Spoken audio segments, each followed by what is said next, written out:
So a little while back, I released a few videos on the topic of socialism, and in those videos, I spoke about Western imperialism, neocolonialism, and what I perceive to be the inadequacies of capitalism in regards to resource distribution. I mean, we are living at a time where the richest country in the world boasts a homeless population of about 650,000, while simultaneously sitting on over 16 million empty and unused homes. But this is not an example of market societies failing to live up to their purported goals. This is exemplary of market societies working the way they were intended, to operate with profits as the first and foremost priority, not the rational and ethical allocation of resources. Same goes for food, clean water, and medicine. But I digress. These past videos of mine sparked some disagreement from people who are skeptical of anti-capitalist sentiment, so I thought I would address their concerns in this video. The three main arguments I would see brought up over and over again were: 1. Social democracies are better than socialism, so countries like America should strive for an economic model similar to Northern Europe. 2. Venezuela was in fact ruined by socialism. And 3.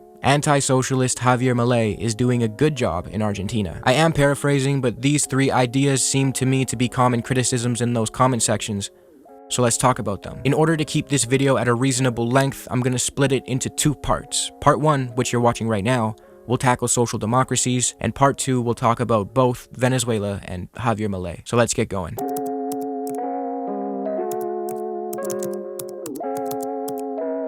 Before we get into this, I want to preface this section by saying that I do believe social democracy to be immensely preferable to laissez-faire capitalism. I don't blame anyone for believing that social democracies are the way to go, because the truth is, if a country like America adopted more social democratic policies, a lot of people's lives would be made easier and a lot of domestic suffering would be alleviated. The key word here is domestic. Social democracy, which once encompassed the desire to replace capitalism, now believes capitalism can be reformed or tamed, and the inequalities it produces can be mitigated through social safety nets and progressive taxation.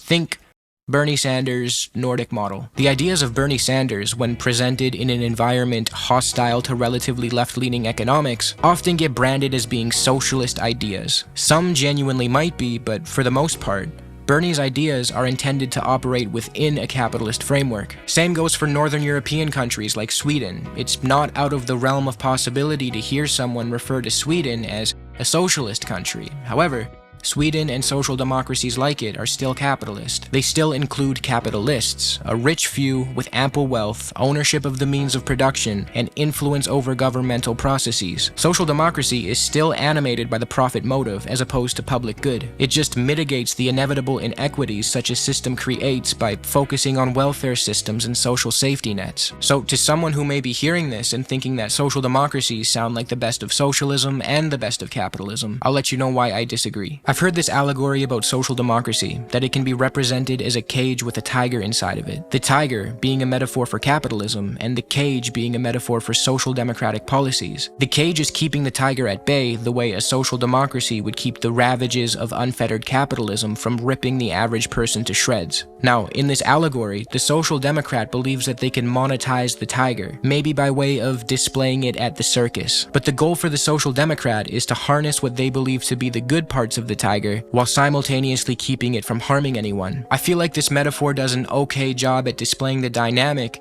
but I think we could take it a little further. Instead of the tiger being held behind bars and therefore unable to harm the public, I'd like to posit the idea that there is no cage. The way I perceive a social democracy is, instead of subduing the cat by way of the cage, the social democracy has a tiger perpetually running towards its citizens, while the social democrat just keeps building out the terrain and throwing obstacles between the cat and the people, doing whatever it can to increase the distance and postpone the inevitable. Social democracy does little to fundamentally reshape the enterprise. It does not, by way of its nature, usher in democratic workplaces. Of course, you could start a worker cooperative if you like, same way you could in any capitalist system, but we still continue to run into the issue of private banks discriminating against worker co-ops and refusing to lend to them, even though we've seen some very promising data in regards to the efficiency of worker cooperatives. Social democracy also fails to confront the concentration of ownership, where a small percentage of the population owns most companies, enabling them to profit from the labor of the majority and wield disproportionate influence over other aspects of political life. These are still ultra-wealthy, unelected capitalists with power over the majority. Ultimately, businesses are still beholden to the profit motive above all else. Just because workers are treated better in social democracies compared to more laissez-faire economies does not mean they operate without the philosophy of profit generation and maximization. In social democracies, the capitalist class must always be placated and prioritized because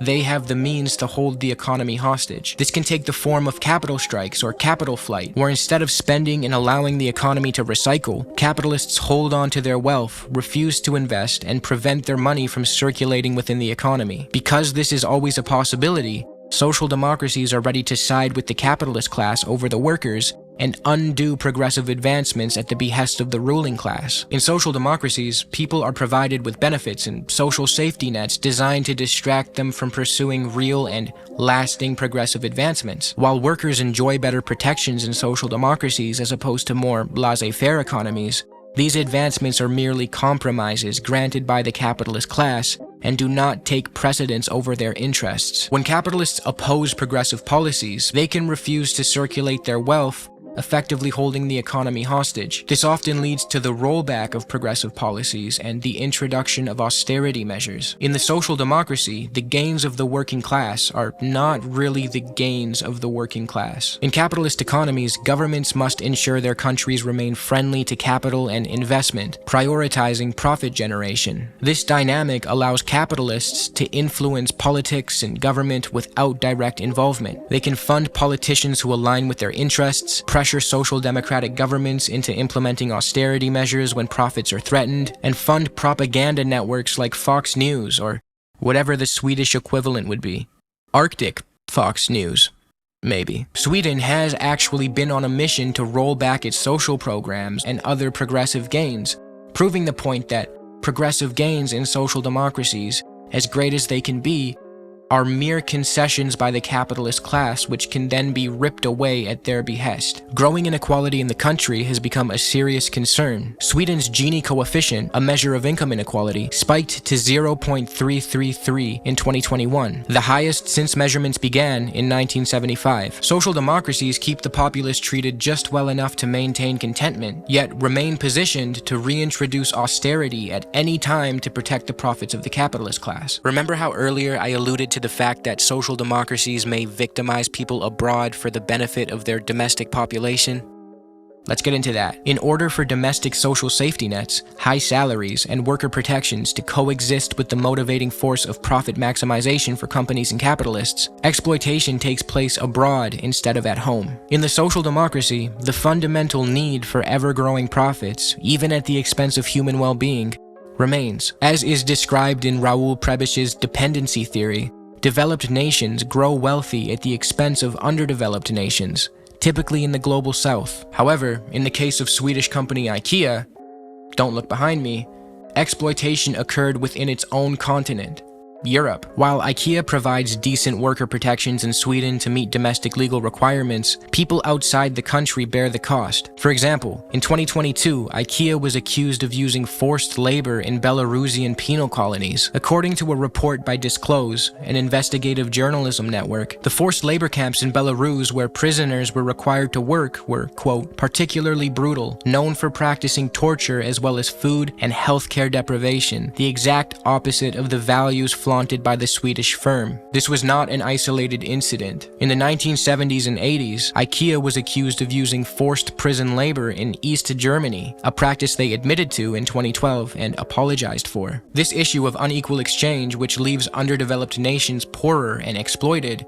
is a consequence of capitalism that social democracies have yet to remedy. Historically, colonial taxes, exploitation of natural resources in developing nations at the expense of indigenous prosperity, and offshore cheap, deregulated labor have funded the social safety nets that social democracies enjoy. So at this point, some of you might be wondering about socialism and if it could fix these issues. And to that I'd say, probably some. Socialism is not this utopian theory where no exploitation and no harm will ever occur again. Socialism, in the eyes of the Marxist, is the logical next step in the development of mankind, just as capitalism was the next step and massive improvement to feudalism. I have no intention to demonize capitalists or billionaires because I understand that they are motivated by and acting within their own self-interests. I, as well as the vast majority of leftists, take issue with the systems that motivate people to act this way, not the individual people. Socialists seek to bring investment into democratic hands, ensuring that no capitalists or billionaires can hold the economy hostage whenever a progressive policy threatens their profits. An integral component of socialism is worker control of the means of production and the democratization of the workplace. Under socialism, essential resources like water are collectively owned and managed democratically. The things people need to survive are not to be hoarded by one guy or one company. Instead of subjecting the flow of resources primarily to the will of the market, the distribution of essential goods is decided collectively and democratically. Markets can still exist under socialism. They're not a capitalist invention. They've existed before capitalism and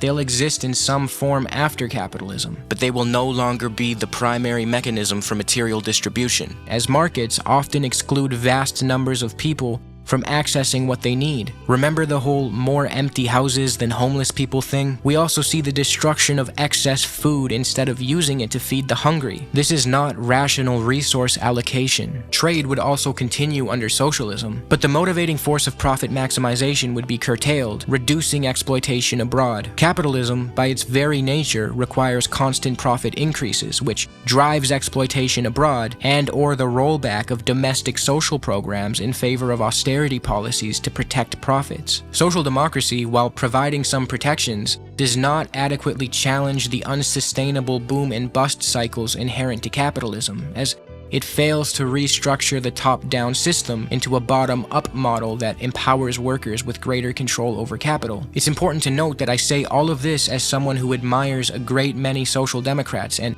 I believe they are genuinely motivated to address inequality. That's enough for this segment. If you liked the video and want to hear me refute the ideas that socialism ruined Venezuela and Javier Milei saved Argentina, then subscribe, hit the notification bell, and keep an eye out for part 2.